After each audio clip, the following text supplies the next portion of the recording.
Hello friends, मैं हूं रविचंद्रा। फिर एक बार आपके लिए लेकर आया हूं एक वीडियो जिसमें हम बात करने वाले हैं कुछ ऐसे विचार की, ऐसे थॉट की जिसमें हमेशा कन्फ्यूजन रहता है कि किसने कौन सा शब्द दिया या पहले किसने विचार दिया या कौन सी थ्योरी दी। इसमें हमेशा कन्फ्यूजन रहता है जो अक्सर एग्ज़ाम में द्वैतता वाले क्वेश्चंस यानी जिसमें डिकोटॉमी होती है हमेशा पूछ ली जाती हैं। चलिए बात करते हैं। सबसे पहले अगर वीडियो फ्रेंड्स पसंद आए तो लाइक करना, शेयर करना, सब्सक्राइब करना और जो जितनी फ्रेंड सर्किल हैं उनमें ज़रूर शेयर करना जो सभी को लाभ पहुंच सके। चलिए फ्रेंड्स बात करते हैं। सबसे पहले जैवमंडल शब्दावली यानी जो जैवमंडल शब्दावली है उसका पहला जो विचार था वो वर्नाडस्की का था। वर्नाडस्की जो रूस के थे जिनका स्टडी क्षेत्र जो था पीटर्सबर्ग था। पूछेगा जैवमंडल शब्दावली का पहला विचार किसका था, तो वर्नाडस्की जिसका क्षेत्र पीटर्सबर्ग था। फिर आता मोनोक्लाइमैक्स थ्योरी यानी कि एकल चरम सिद्धांत, ये एच.सी. कोल का था। यानी मोनोक्लाइमैक्स थ्योरी किसने दिया, एच.सी. कोल ने। फिर आता इथोलॉजी शब्द यानी कि इथोलॉजी यानी जो जैव और पर्यावरण होता है उसके बीच में जो संबंध होते हैं, रिलेशन होते हैं, उसको दर्शाने के लिए इथोलॉजी शब्द का प्रयोग किया था जियोफेरी सेंट हिलेरी ने 1859 में। यानी कि इथोलॉजी, जियोफेरी सेंट हिलेरी। फिर आता इकोलॉजी, इकोलॉजी यानी कि अर्नेस्ट हैकल, ये 1869 में दिया गया था। फिर आता इकोसिस्टम, ये 1935 ए.जी. टांसले द्वारा दिया गया था। पूछेगा इथोलॉजी शब्द किसने दिया, तब हम लगाएंगे जियोफेरी सेंट हिलेरी यानी इथोलॉजी। फिर आता इकोलॉजी यानी इकोलॉजी, एक आता ecosystem, ecology Ernst Haeckel, ecosystem A G. Tansley.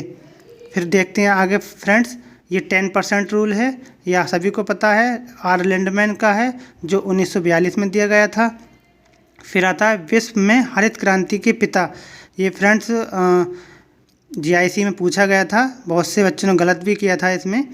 उसमें पूछा गया था विश्व में हरित क्रांति के फादर कौन है, तो नॉर्मन बोरलॉग हैं। लेकिन जो शब्द था हरित क्रांति शब्द वो विलियम गॉड ने दिया था, तो इसमें बहुत कन्फ्यूजन रहा जिससे बच्चों को गलत भी हुआ था। फिर आता भारत में हरित क्रांति के पिता कौन हैं, तो एम.एस. स्वामीनाथन। यानी भारत में पूछेगा तो एम.एस. स्वामीनाथन। अगर विश्व में हरित क्रांति के पिता तो नॉर्मन बोरलॉग, और हरित क्रांति शब्द विलियम गॉड का है। फिर आता जैव विविधता यानी जैव विविधता, ये डब्ल्यू रोजन ने दिया। जैव विविधता यानी अगर पूछेगा जैव मंडल, मंडल पूछेगा तो वर्नाडस्की, और जैव विविधता शब्द पूछेगा, जैव विविधता शब्द तो डब्ल्यू रोजन।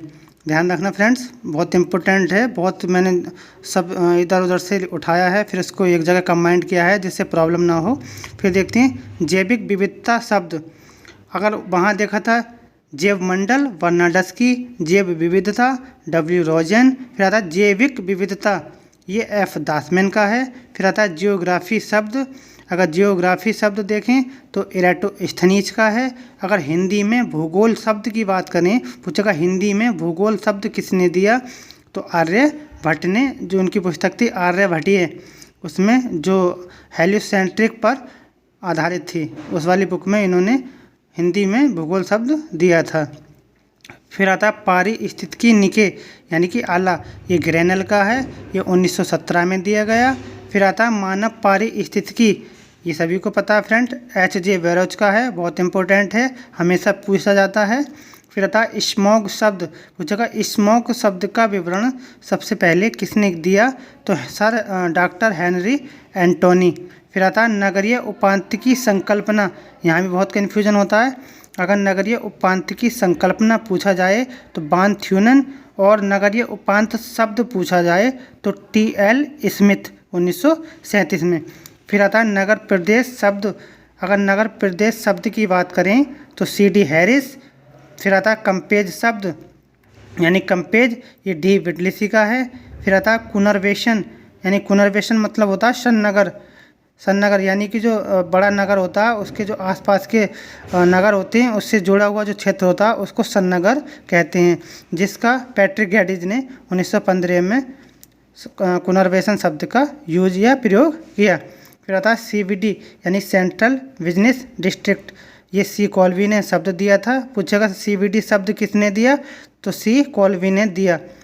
फिर अगर पूछे CVD संकल्पना तो मर्फी एवं इवांस, यानी CVD शब्द तो सिकोल्वी, अगर CVD संकल्पना तो मर्फी एवं इवांस।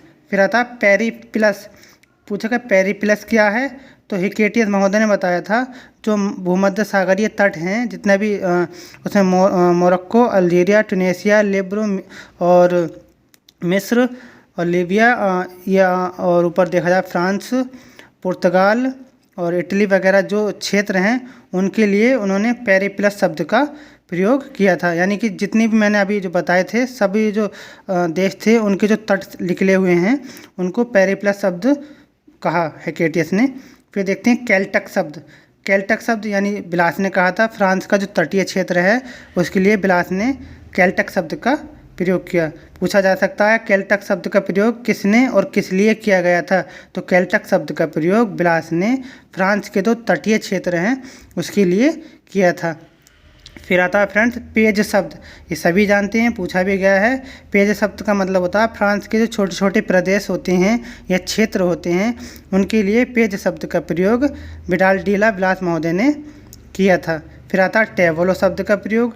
टेबलो का अर्थ होता है जो फ्रांस के पठारी क्षेत्र होते हैं उनके लिए टेबलो शब्द का प्रयोग विडाल डीला बिलास ने किया था। फिर आता है लोयस। लोयस हम सभी जानते हैं चीन में जो है चीन में देखने को मिलता है, अमेरिका में भी देखने को मिलता है। तो इसका जो पहला विचार था वो फ्रेंड्स चीनी विद्वान था रिचेतोफन। फ्रेंड्स इसमें मैंने लिखना भूल गया हूँ, मैं इसमें लिख देता हूँ। और ये अगर PDF अगर आपको पाना है तो रविचंद्रा विद ज्योग्राफी जाएँ टेलीग्राम चैनल पर, उसको ज्वाइन करें, वहाँ मैं PDF अपलोड कर दूँगा। ठीक है फ्रेंड्स। फिर सबसे लास्ट में देखते हैं रेस शब्द। पूछेगा रेस शब्द यानी प्रजाति शब्द का प्रयोग किसने किया सर्वप्रथम, तो W फॉक्स ने 1570 ईस्वी में किया था। तो फ्रेंड्स ये रही आज की वीडियो। अगर आपको ये वीडियो पसंद आए तो शेयर करना, सब्सक्राइब करना, लाइक करना और कमेंट्स करना और बताना फ्रेंड्स अगर ऐसी ही वीडियो चाहिए तो मैं आगे ऐसी वीडियो बनाता रहूँगा। Thank you so much.